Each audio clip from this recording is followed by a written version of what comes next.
حسین شاہ حسین شہنشاہ حسین شاہ حسین شاہ حسین شہنشاہ حسین شاہ حسین شاہ حسین شہنشاہ حسین۔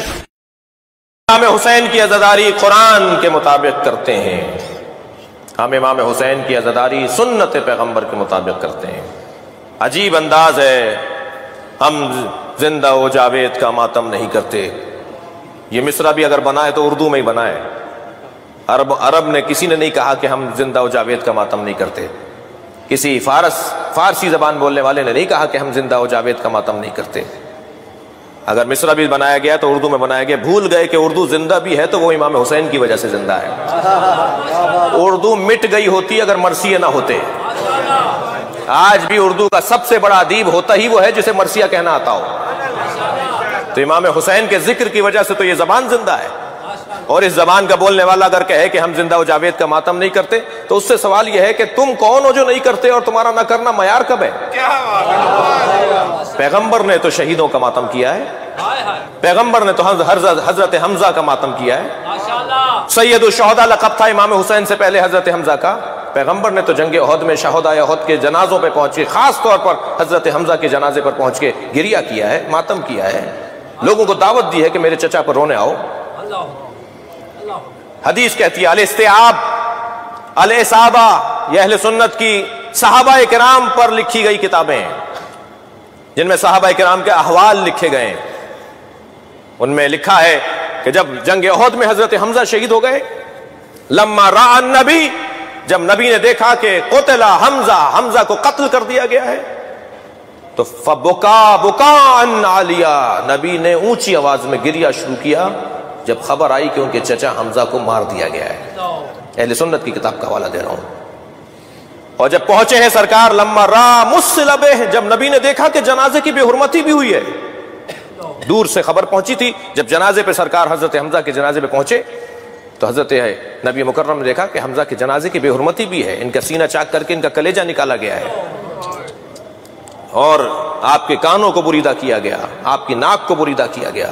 جب بدن مبارک کو اس حالت میں دیکھا تو نبی مکرم نے فشہقا، نبی نے گریہ کیا ہے اونچی آواز میں، آوازوں کے ساتھ گریہ کیا ہے سرکار نے، اور آواز لگائی، فرمایا کہ کون ہے، کہاں ہیں وہ لوگ جو میرے چچا پر آ کے گریہ کریں؟ تو عورتیں جنگ احد میں شہیدوں اپنے اپنے شہیدوں کے لاشوں پہ بیٹھی ہوئی ماتم کر رہی تھی، گریہ کر رہی تھی، مدینے کی عورتیں، مسلمان عورتیں۔ جب یہ اعلان ہوا کہ سرکار کہہ رہے ہیں میرے چچا پر کوئی ماتم نہیں کر رہا تو ساری عورتیں اپنے شہیدوں کے لاشیں چھوڑ چھوڑ کر آ گئی تھی، کیونکہ نبی کی خواہش ہے کہ حمزہ کے جنازے پہ ماتم ہو۔ یہ اہل سنت کی کتابوں کی روایات ہیں، ہمارے بھائیوں نے لکھا ہے یہ۔ مجھے تعجب اس بات پر ہے کہ اپنی کتابیں کیوں نہیں پڑھتے، اور سارے مسلمان عورتیں آ کر حضرت حمزہ کے جنازے پر بیٹھیں۔ اور آج تک عرب دنیا میں دستور ہے کہ اگر کوئی مظلوم مارا جائے تو پہلے حمزہ کا نوحہ پڑھا جاتا ہے، پھر اس مرنے والے کی بات ہوتی ہے۔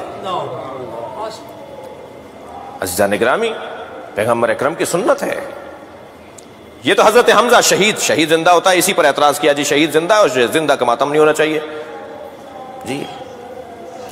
میرے مولا امام حسین جب اس دنیا میں تشریف لائے، نبی مکرم نے گود میں لے کر رونا شروع کیا اور قریب بیٹھی ہوئی اپنی ایک زوجہ سے فرمایا کہ خبردار فاطمہ کو مت بتانا کہ یہی وہ حسین ہے جسے بھوکا پیاسا مارا جائے گا، کہ فاطمہ قریب الولادت ہیں، ابھی بچے کی ولادت ہوئی ہے، لہٰذا فاطمہ کو تکلیف ہوگی۔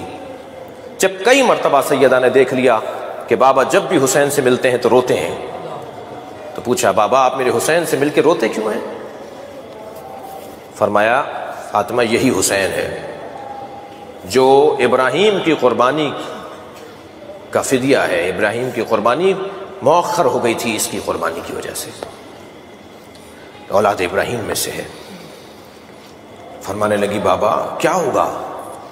کہ اسے گھیر کر بھوکا پیاسا مارا جائے گا۔ بی بی فرمانے لگی بابا آپ ہوں گے اس وقت میں؟ فرمایا نہیں فاطمہ میں نہیں رہوں گا۔ کہ اس کے بابا علی ہوں گے؟ کہ نہیں اس کے بابا علی بھی نہیں ہوں گے۔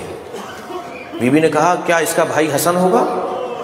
فرمایا نہیں اس کا بھائی حسن بھی نہیں ہوگا۔ تو بی بی نے فرمایا میں رہوں گی؟ فرمایا فاطمہ تم بھی نہیں ہوگی۔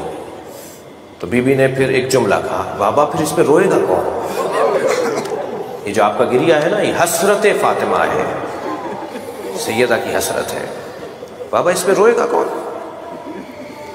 فرمایا ایک قوم اس پہ روئے گی، اس کے جوان اس کے جوانوں پر روئیں گے، اس کے بوڑھے اس کے بوڑھوں پہ روئیں گے۔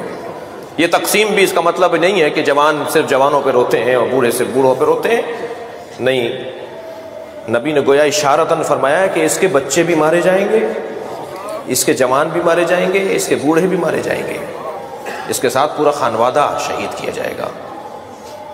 عزیزو عزادارو، ہم روا روی میں ہم ذاکرین جو ہیں کہہ دیتے ہیں کہ کربلا میں 18 بنی ہاشم شہید ہوئے، 18 نہیں 58 شہید ہوئے۔ میرا باب العلم کے عشرے کا جو موضوع ہے وہ اصحاب رسول ہے، اصحاب رسول پہ وہاں بات ہونی ہے۔ کربلا میں بنی ہاشم 58 بنی ہاشم شہید ہوئے، 58، 18 نہیں۔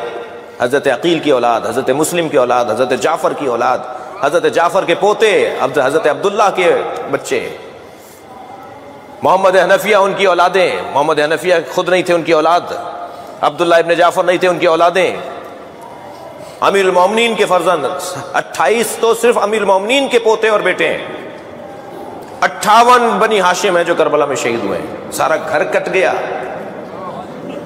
سارا گھر کٹ گیا۔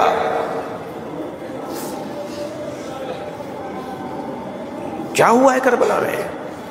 یہ جو گریا ہے، جو ماتم ہے، یہ جو عزاداری ہے، اس کے پیچھے اللہ کا ارادہ ہے، ہم کچھ نہیں کر رہے، ہم سے کروایا جا رہا ہے۔ ہمیں فخر اس بات پر ہے کہ ہم سے وہ کروایا جا رہا ہے کہ جو سیدہ کی تمنا ہے، جو اہل بیت کی خواہش ہے، جو نبی کی آرزو ہے۔ مجھے دلیل دینے دیجئے، ہمارے ہاں کوئی کام بھی بغیر قرآن اور سنت اور حدیث کے سے ہٹ کر نہیں ہے۔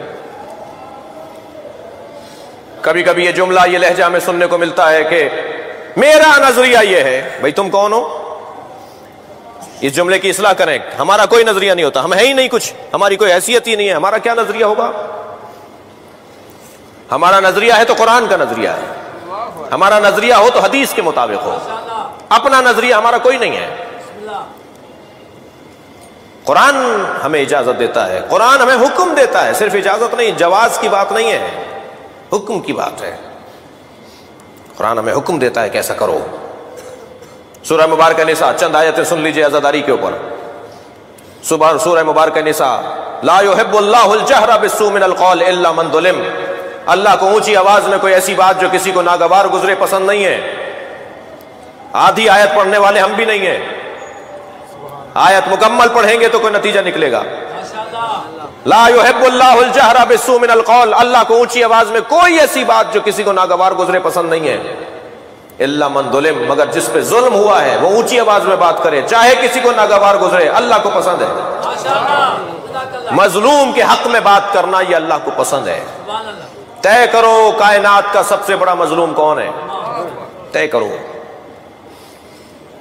شاعر مشرق مصور پاکستان نے اپنے 2 مصروں میں کہا کہ اللہ اللہ بائے بسم اللہ پدر، مانیے ذبح عظیم آمد پسر۔ علامہ اقبال کہتے ہیں جو حضرت ابراہیم نے قربانی دی اور اسماعیل کے گلے پہ چھری چلا دی اور اسماعیل کی جگہ دمبا ذبح ہو گیا، تو پوچھا یا اللہ کیا میری قربانی قابل قبول نہیں رہی؟ تو جواب یہ آیا وَفَدَيْنَاهُ بِذِبْحٍ عَظِيمٍ، اے ابراہیم ہم نے تمہاری قربانی کو ایک بڑی قربانی پر مؤخر کر دیا ہے، ہم ایک اور بڑی قربانی لیں گے تمہاری اولاد سے۔ اس سے بڑی قربانی نہیں ہے قرآن کی روح سے، تاریخ کے مشاہدے سے، جسے قربانی کربلا کہا جاتا ہے۔ سب سے بڑا مظلوم تاریخ کا اگر کوئی ہے تو وہ امام حسین کا وجود ہے، اور قرآن کہہ رہا ہے کہ اللہ کو اونچی آواز میں بات کرنا صرف وہاں پسند ہے چاہے کسی کو برا لگ رہا ہو کہ جہاں مظلوم کے لیے تم بات کر رہے ہو۔ مظلوم حسین ابن علی، ایک دلیل۔ دوسری دلیل دوں، ذکر فإن الذکر تنفع المؤمنین، اے میرے حبیب بار بار دہراؤ، اس لیے کہ بار بار دہرانے سے مومنین کو فائدہ ہوتا ہے۔ ہمارے مزاج کے اندر بھولنا ہے، ہم انسان ہیں نا، انسان یعنی نسیان، نسیان یعنی انسان، ہماری ساخت ہی بھولنے کی ہے، ہماری طبیعت کے اندر بھول پن ہے کہ ہم بھول جاتے ہیں، ہمیں 10 دن پہلے کی باتیں یاد نہیں رہتی، ہمارا مزاج بھولنے کا ہے۔ جب ہمارا مزاج بھولنے کا ہے تو پھر پروردگار عالم نے اہتمام کیا ہے کہ انہیں بھولنے نہ پائے۔ یہ تاریخ کے مشاہدات کو اور عبرتوں کو اور واقعات کو اور تاریخ کے سبقوں کو بھولیں نہیں، میرے حبیب دہراؤ، ذکر، بار بار دہراؤ، ایک بات کو بار بار کرو. ہر سال وہی ذکر، ہر سال وہی مصائب، ہر سال وہی مرثیہ، ہر سال وہی نوحے. قرآن کہہ رہا ہے دہراؤ اسی کو جو پہلے دہراتے تھے، اس لیے کہ تم بھولنے نہ پاؤ. ایک سبق کو بار بار دہراؤ، اس سے اونچا سبق نہیں ہے. ذکر فإن الذکر تنفع المؤمنین، بار بار دہراؤ تاکہ مومنین کو اس سے فائدہ پہنچے. قرآن کہہ رہا ہے. پھر اعلان ہوا وَمَن يُعَظِّمْ شَعَائِرَ اللَّهِ فَإِنَّهَا مِن تَقْوَى الْقُلُوبِ، سورہ مبارکہ شورى، سورہ مبارکہ حج. جو اللہ کی نشانیوں کی تعظیم کرتا ہے، یہ تعظیم کرنا در حقیقت تقوی قلبی کی نشانی ہے. اگر کوئی متقی بننا چاہتا ہے نا تو حسین کی تعظیم کرنا پڑے گی. اور کوئی اور ہے امام حسین کے علاوہ اللہ کی نشانی؟ اللہ کی بڑی نشانیوں میں ایک نشانی خود حسین ابن علی کی ذات. لہذا قرآن ہم سے کہہ رہا ہے کہ وَمَن يُعَظِّمْ شَعَائِرَ اللَّهِ، اللہ کی نشانیوں کی تعظیم کرو. ایک اور آیت پیش کروں، بلکہ ہم آیت کی خدمت میں پیش ہوں. جی قُلْ لَا أَسْأَلُكُمْ عَلَيْهِ أَجْرًا إِلَّا الْمَوَدَّةَ فِي الْقُرْبَى، جو میں نے عنوان گفتگو قرار دیا. اے میرے حبیب ان سے کہہ دو مجھے کوئی چیز نہیں چاہیے اجرت رسالت کے طور پر الا المودۃ فی القربى، سوائے یہ کہ میرے قربہ سے مودت. یہ مودت ہو رہی ہے بھائی، نبی کی خواہش ہے، نبی سے محبت، نبی سے لگاؤ کا عنوان ہے عزاداری امام حسین. سنت پیغمبر ہے، آرزو زہرا ہے، خواہش حیدر کرار ہے. جب جنگ صفین سے میرے مولا لوٹ رہے تھے تو کربلا سے گزر ہوا جب مولا علی کا، تو آپ نے امام حسن سے فرمایا کہ بیٹا کچھ دیر یہاں قیام کریں گے. مولا ایک درخت کے نیچے جا کر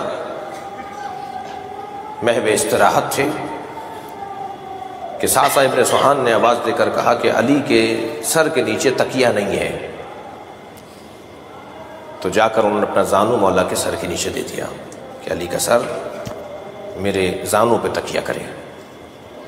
تو مولا کی آنکھ کھلی اور مولا نے انہیں دعا دی. اسی اسنا میں مولا نے دیکھا کہ ایک شخص ہے کہ جو مولا کے پیر دبانا چاہتا ہے. حضرت نے پیر کھینچے، حضرت نے فرمایا تم نے میرا ادب کیا ہے تو بس تمہیں ایک پیغام دے دیتا ہوں، اس زمین کو ذرا غور سے دیکھ لو. یہاں کچھ مدت کے بعد میرا بچہ آئے گا، تم بھی آؤ گے، مگر یاد رکھنا کہ تم میرے بچے کے مخالف لشکر میں رہو گے، تم حسین کے دشمنوں میں سے ہوگے. تو میں پہلے تمہیں بتا رہا ہوں، میرا ادب کر رہے تھے تو اس لیے تمہیں بتا رہا ہوں کہ ابھی سے توجہ کرو، حسین کے قاتلوں میں سے نہ رہنا. جب یہ کربلا میں آیا، ابن جمو اس کا نام ہے، جب یہ کربلا میں آیا تو امام حسین نے جناب عباس سے کہا کہ اس سے جا کے کہو کہ یہ درخت یاد آ رہا ہے. وہ اس درخت کے قریب کھڑا تھا. حضرت عباس نے جا کے کہا تمہیں یہ درخت یاد آیا؟ کہہ رہا ہے عباس علی کیا کہنا چاہتے ہو؟ کہا مجھے میرے مولا حسین نے بھیجا ہے. کہا اس کو ذرا جا کے یہ درخت یاد دلاؤ. غور سے دیکھتا رہا، کہنے لگا مجھے یاد آ گیا. کہا کیا یاد آیا ہے؟ کہا یہاں علی لیٹے ہوئے تھے، میں نے علی اس کا ادب کرنا چاہا تو علی نے مجھ سے اس واقعے کا جو آج ہو رہا ہے بتایا تھا. کہا پھر کیا ارادہ ہے؟ عزیزو حسین کو دو چیزیں قتل کرواتی ہیں، ایک حب دنیا، ایک بغض علی. کوفے والے حب دنیا کی بیماری میں مبتلا تھے، پیسہ چاہیے تھا، پیسہ، دولت چاہیے تھے، انعام چاہیے تھا. اور شام والے بغض علی کی بیماری میں مبتلا تھے. کوفے والے مار رہے تھے دنیا کی خاطر اور شام والے مار رہے تھے بغض علی میں.